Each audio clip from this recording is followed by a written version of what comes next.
Okay, so hello everybody, and today we're going to talk about the economical issues globally and detailed for what's going on in our military neighbors, Russian Federation and other countries that can affect this process with Dr. Alexandre Skiba. It's the Associate Professor of Economics. Hello. Hello, it's very nice to have a chance to talk to you and your listeners. Thank you for having me. Thank you.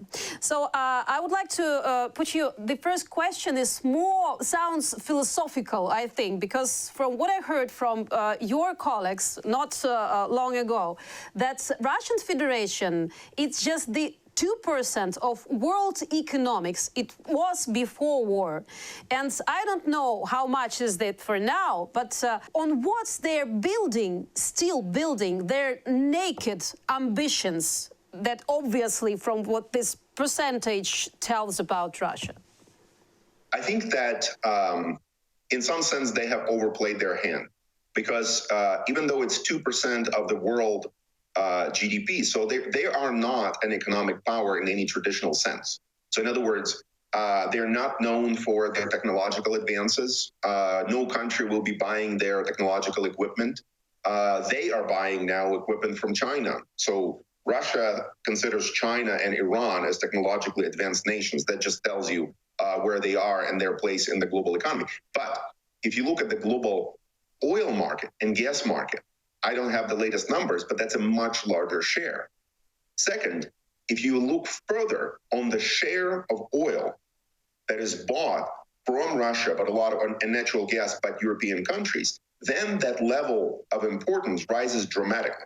So in other words, even though globally they're not that big of a players, they're pretty big players locally. Mm-hmm. So in other words, you know, they have a say or could have a say in European politics or American politics because of their influence on the global oil market. Now, they shouldn't have that say, and I think everybody is waking up to the reality that by saving a few dollars on at the gas station or on their electric bill, now we have a full-fledged war, and we have a maniac running around threatening nuclear weapons, use of nuclear weapons, and there is, you know, death and suffering for innocent Ukrainians. And I think that's a lot of people woke up to that pretty quickly and understand that, you know, that oversized influence in those few little tiny areas led to undesired consequences and to undue influence.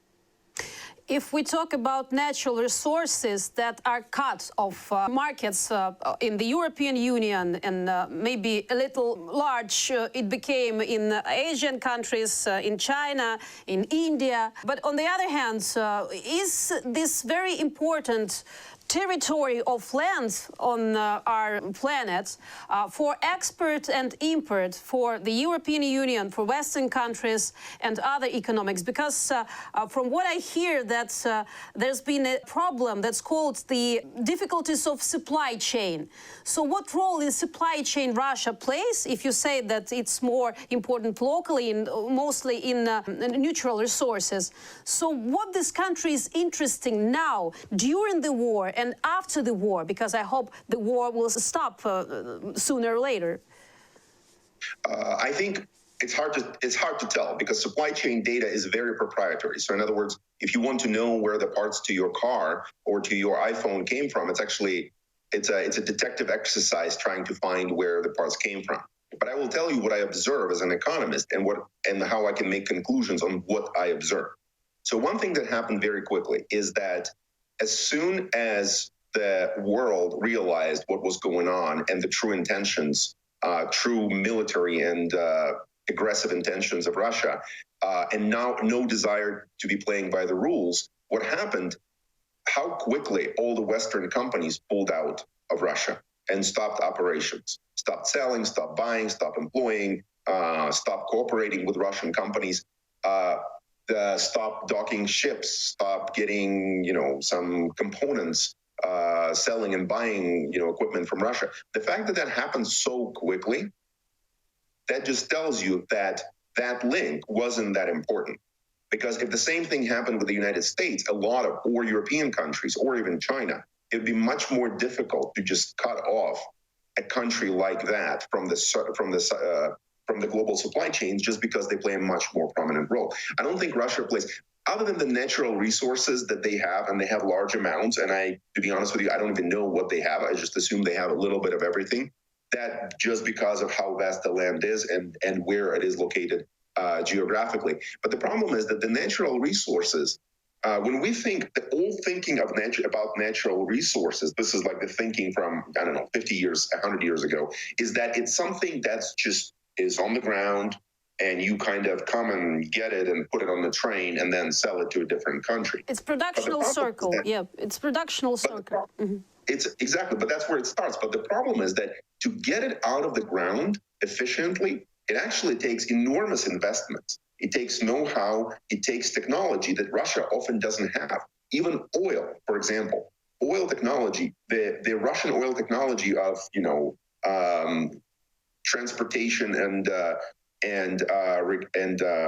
exploration of new oil fields, most of that technology is Western. So in other words, we have this, we do say these are the resources, but without the technology, they would be either recovered inefficiently at a high cost, or they would just stay in the ground. But the second thing that's happening that's more relevant to your question is the climate change.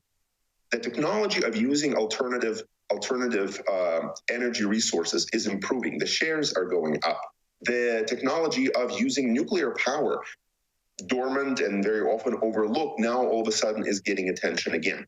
And so when the countries not only choose to use different sources of energy, but also choose to invest into measures to reduce the production, to reduce the consumption of energy by requiring more efficient homes, by requiring solar panels or subsidizing solar panels. All of that is going to reduce demand for gas, for Russian oil and Russian gas. And that will be, and that change is forever. It's not this year, it's forever. Yes, but when you say it's forever, but not this year, it's a question for me, because for now, for some of the countries of the European Union, this option is standby, put on standby button, because they need to reopen their coal mines and to solve somehow the energetic problems of this winter.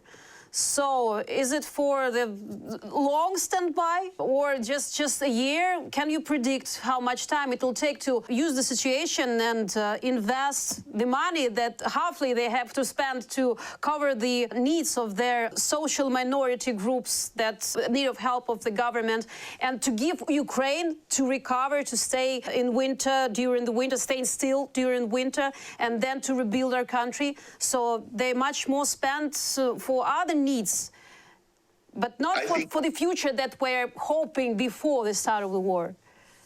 The point, you made a very good point. So in the short run, some of these adjustments, because the speed of the adjustments that is required is very fast, because countries are trying to agree to not buy Russian oil, or definitely not buy Russian oil above a certain price cap, or switch from Russian gas to liquid natural gas and so on.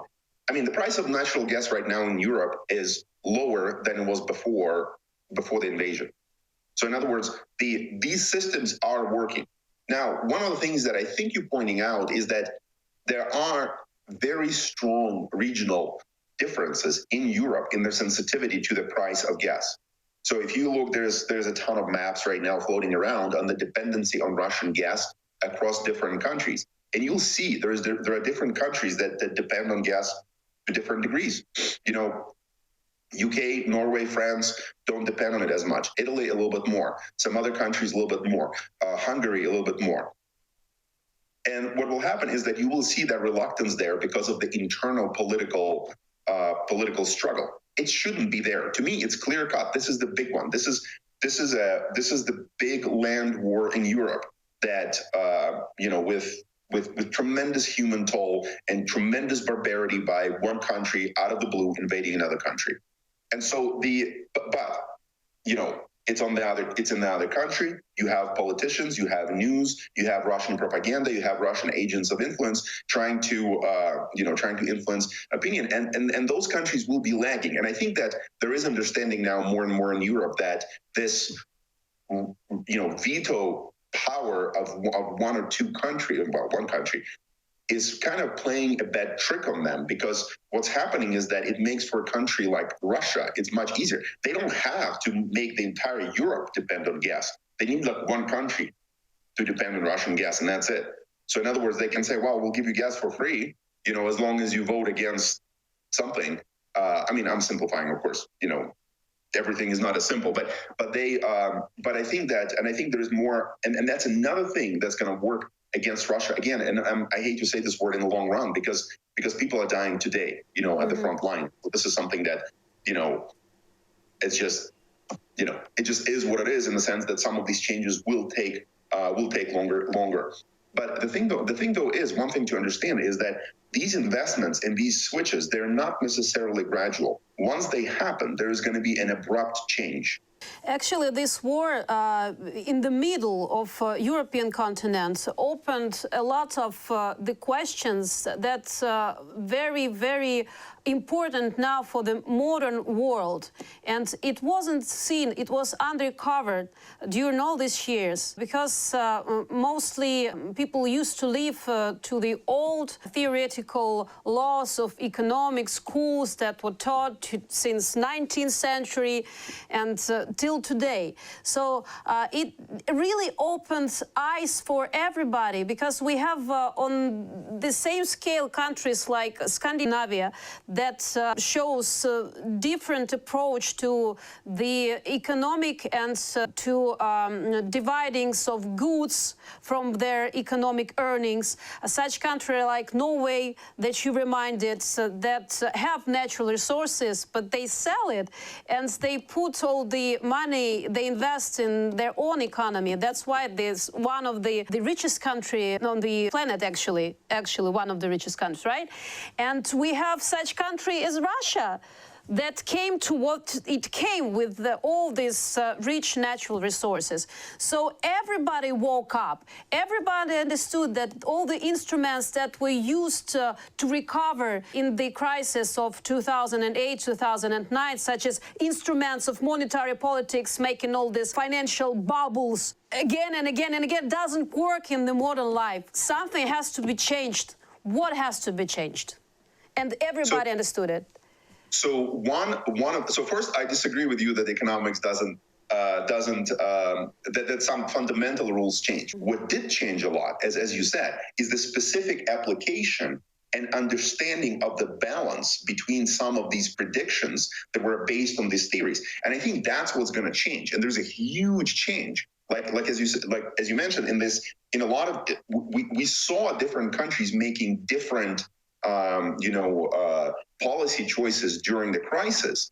And we see that these worked because they just applied them to something that they knew dogmatically from the past. And it turns out that doesn't work. And then very often it's because, you need to adjust one of those fundamental basic rules of how you fit, or how you be more careful how you apply it to the real world. Like, let me give you an example. So in macroeconomics, monetary policy is definitely a better understood and more used tool than some other things. Like fiscal policy, stimulus, and stuff like that. Those are very rare. They're very difficult politically. But monetary policy is used every day, right? And what monetary policy entails is putting money into the economy when the economy slows down, and taking money away from the economy when the economy overheats, right? Now, think about Russia, what they're doing now. They are in what economists call a stagflation, because they have rising prices, and at the same time they have declining output, GDP, or gross domestic product. So they're producing less, their prices are going up. So for a while they tried to stimulate the economy by keeping interest rates low, but they just stopped that policy. Why? Because when you keep the interest rates low by increasing the money supply, there's more money to go around, it stimulates the economy, interest rates, price of money goes down, borrowing is easier, and all these other things, investments are easier. But at the same time, you're stimulating inflation, because you're doing it at the time of restricted supply. Domestic supply just fell down because, foreign companies left. Imports are curtailed because a lot of companies don't want to deal with Russia. Ruble is depreciating against dollar and against euro. So all of the stuff that's coming across the border is becoming more expensive. And so, on one hand, it's very clear. How do you stimulate the economy? Well, you just insert some money into the economy. Well, if you do it, it comes up on the other end as inflationary pressure, which comes with lots of negative outcomes, as we remember very well from the early 90s. And unfortunately, I'll say it again, we're not very well equipped to predict the future of very large changes in the global economy. Like, for example, changes in the sourcing, changes in the supply chains. That's going to be a big one. There's going to be new shipping routes. There's going to be new areas that were on the margin of being developed or being used for production that now will be used more. There's going to be more onshoring, where companies, instead of bringing production into to low labor cost countries, they would start bringing production back. And so you'll see all of these changes, and they will be pretty big. And how they say that the economists are the people who'll tell you tomorrow why what they predicted yesterday didn't work today. So unfortunately, this applies here. There's going to be a lot of talking after the war of why some of the predictions of the economic theory didn't work. It's locally, it's the problem of logistics that were ruined by Russian Federation for this period of time. But from what you say, we understand, it's obvious that poverty in different countries of the third world, as we call it, started not right now. It's been till now. The food problems in different countries of the third world, again, it's not right now. It's being till now. And ecological problem and global ecological problem, it's still exist, and it's still one of the main problems for the Western countries. And the question is how countries have been deciding all this problem till this time of war in Ukraine. And mostly, as I said before, from what I see, they were mostly using financial instruments. They didn't change all the rules of game inside their domestic economical politics, right, to change how it works inside the country, grounding on these theoretical knowledges and science, right? So it's mostly political decisions, were not economical or scientific decisions. But mostly even politicians right now trying to manipulate by this information, explaining to their audience and their societies why they're suffering from helping to Ukraine to survive during this winter and to win this war. And it's happening not only in Europe, in some countries, it's happening even in the United States. It's happening mostly in the countries of third world that are affected by the Russian propaganda and very effectively affected. So my question is, again, globally, does all the thinking world real understands the reason and the main consequences, yes, from their political decisions that brought the world to the place where we are right now? And will this war in Ukraine change the game of rules for the most of thinking world? That's a philosophical question, but I cannot put it. No, I think the short answer is that it's already changing. You're absolutely right that the big problems existed for a long time. The climate change, COVID recession, those are big things that the economies in different parts of the world dealt in different ways. And remember, we're still coming off the financial crisis. I mean, the financial crisis caused, a lot of economies recovered, but financial crises are I know I'm going back in time, but financial crises, they're very harmful, and it takes usually a really long time for the economies to recover because it changes the rules of the game within the economy. As one of the journalists called it, when the finances break, it's like the plumbing of the economy is broken. So what happened with this war, I think, is that when it happened on the tails of COVID, a lot of the changes were already underway. And so now you're basically putting another big shock on the economy. And frankly, I think a lot of businesses, the big lessons that they take from it is that you need to diversify supplies. So the supply chains have to be diversified, simply because you could have COVID, or you could have a dictator who decides that the supply of energy can be weaponized and used as a weapon to achieve political agenda. And so all of those things, in the big scheme of things, are forcing the policymakers to reassess the diversity of of economic relationships, the diversity of sourcing of the materials, of diversity of preferential trade agreements and things like that. And I think, to answer your question, I think that directly, I think that the big difference is that the war put the urgency on some of the questions that were just kind of in the background. I mean, Germany knew that they were dependent on Russian gas, right? Mm-hmm. Why didn't they worry about it? Well, again, going back to the marginal decision-making, well, why would we rock the boat, so to speak? I mean, Russia is there, they're within their borders, they're doing something, whatever, But now all of a sudden, they're not within their borders. They're attacking a neighbor, they're threatening other neighbors, politicians are making, remarks about the use of, nuclear weapons. They're capturing and attacking nuclear power plants. Now all of a sudden you see, or disrupting food supply from Ukraine to Africa.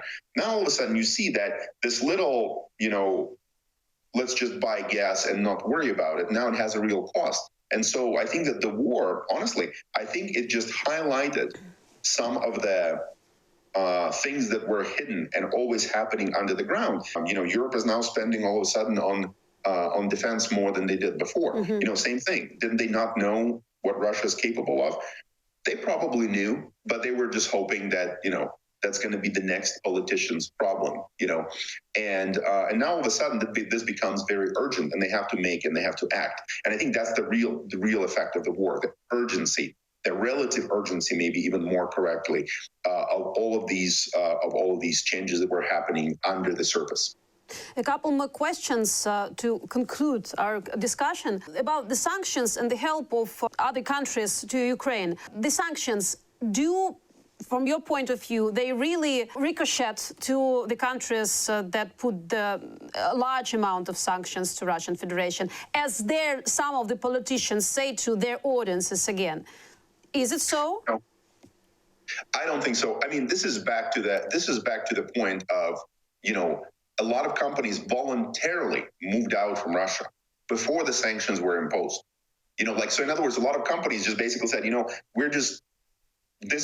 want to be associated with this regime. We don't want to be part of this. So these companies moved voluntarily, The second thing is Russia, again, back to other than the oil and gas, those are big disruptions, but everything else, I don't know if you have friends in Europe, go call them and ask them when was the last time they bought something that said it was made in Russia.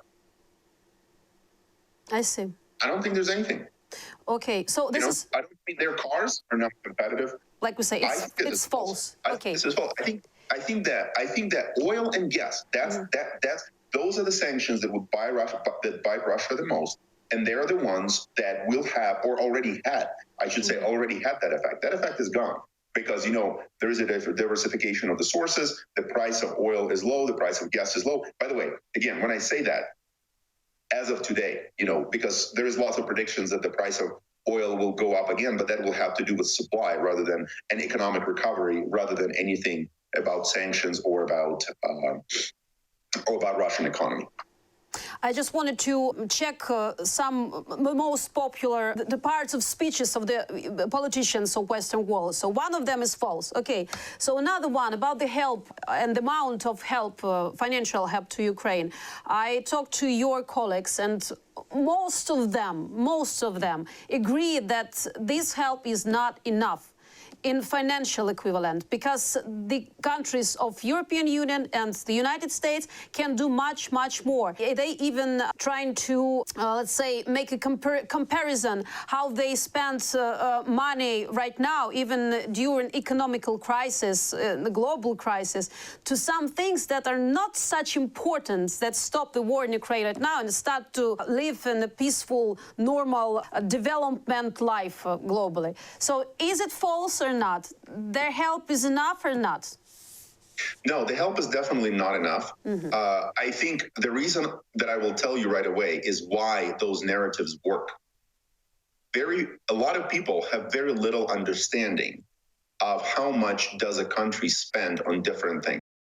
How much do the finances work? So that's one thing. So for example, you say 1 billion. I don't know. I mean, is that a lot? Is that little?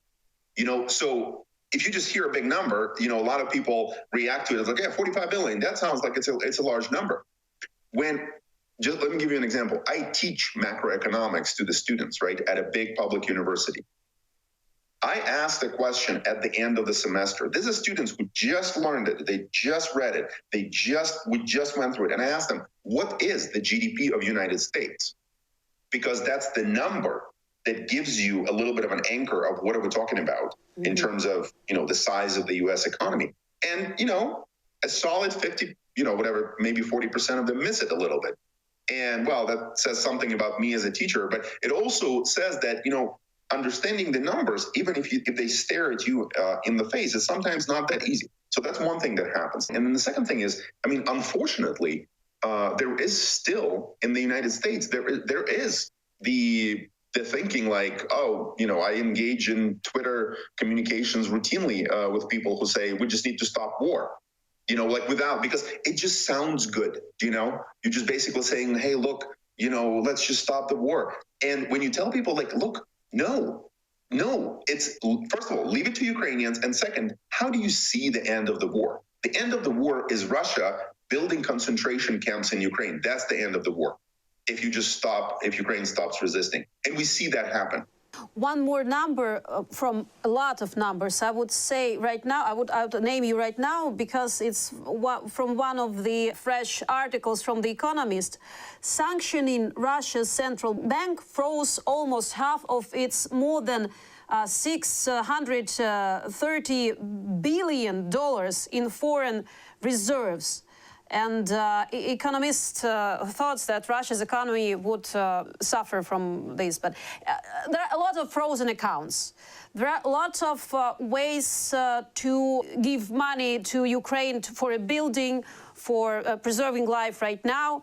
So this frozen money, is it really a good instrument to make Russian economy suffer, but not as a punishment, but to stop producing military stuff? And is it enough money to help Ukraine when these frozen accounts will be given to Ukraine?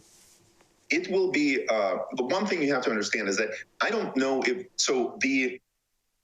the slowness or the pace at which these conversations are happening, they're much slower than what I would have liked, and I know Ukrainians would have liked. And that's the reason, because this is something unprecedented. So in other words, a country taking other countries' assets this way. And by the way, when I'm saying unprecedented, I don't know exactly what happened after World War II and World War I, but this is a big step in the current financial system. That's why they're trying to set up rules that can be applied later, or that can fit with an existing set of rules, and so that's why it takes a long time. Whether it's going to be enough, I think that the government's or institutions' money would play a big role as a emergency large infrastructure spendings, because those are notoriously not likely to be financed by private investments, simply because the horizon of return on the investments is really high, and the amount of cost is just huge. So that probably would be directed to infrastructure rebuilding and things like that. But I really think that the biggest impetus is going to be the private investment that's going to follow, because using sort of directing international organizations' money towards rebuilding would be a signal that that's where the money should go, the signal of stability, the signal of, I mean, that's just, it is a bit of a guess, but yeah. And then to your question, whether it's restricting the military capabilities of Russia, the answer is absolutely is. But here's the thing, though.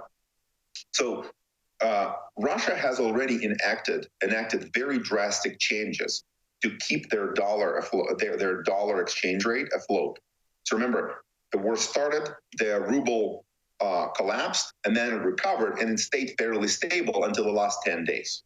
And the reason it was stable was because there are still some reserves that were available. The sale of ruble-denominated stocks and equities was essentially heavily limited. I don't want to say stopped because it's too absolute, because some of them were traded on the oil and gas revenue. Now those are dropping, right?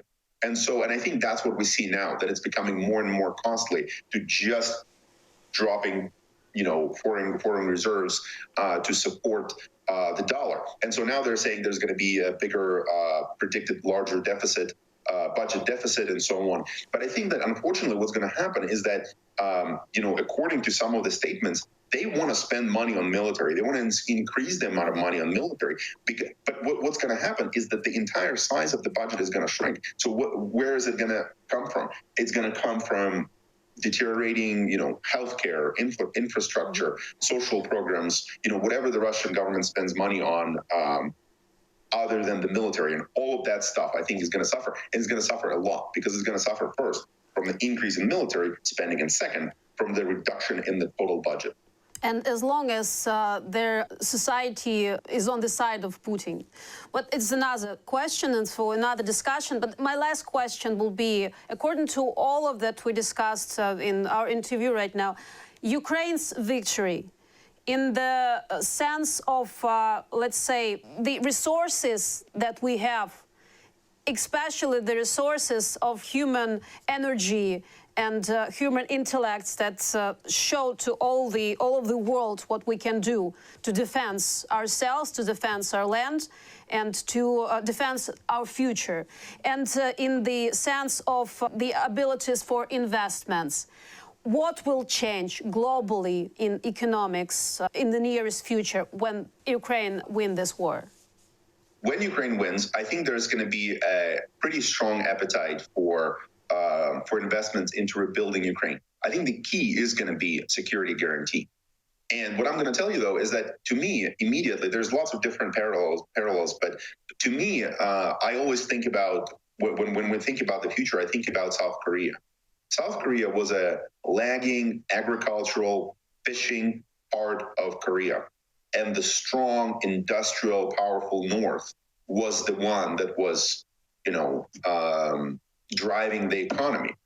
You fast forward a few years forward, there are security guarantees. There is a sustainable state in South Korea, and now it's just unbelievable to imagine that North Korea at some point was the developed part of Korea. I mean, the difference is so enormous, and I'm talking difference about basic human standard of living, the infrastructure, healthcare, education, human freedoms, life expectancy, all that stuff is just so vastly different between the two parts, because the development followed the resolution of a conflict. And so I think when Ukraine wins, when this conflict is resolved, and when there are tangible and clear security guarantees, like, for example, Ukraine joining NATO, then all of a sudden, Ukraine turns into this, land of opportunity where you have highly skilled labor force. You have a lot of ingenuity, as the world has learned right now from Ukraine. You have lots of talents. You have education system that turns out to be very resilient even at times of war. And I think that, and you also have lots of governments and politicians' appetite for investing and helping Ukraine become a prosperous society, another European prosperous society. Thank you very much. Thank you for this interview. Alexandre Skiba, thank you very much. Thank you very much, and thank you for giving me this chance.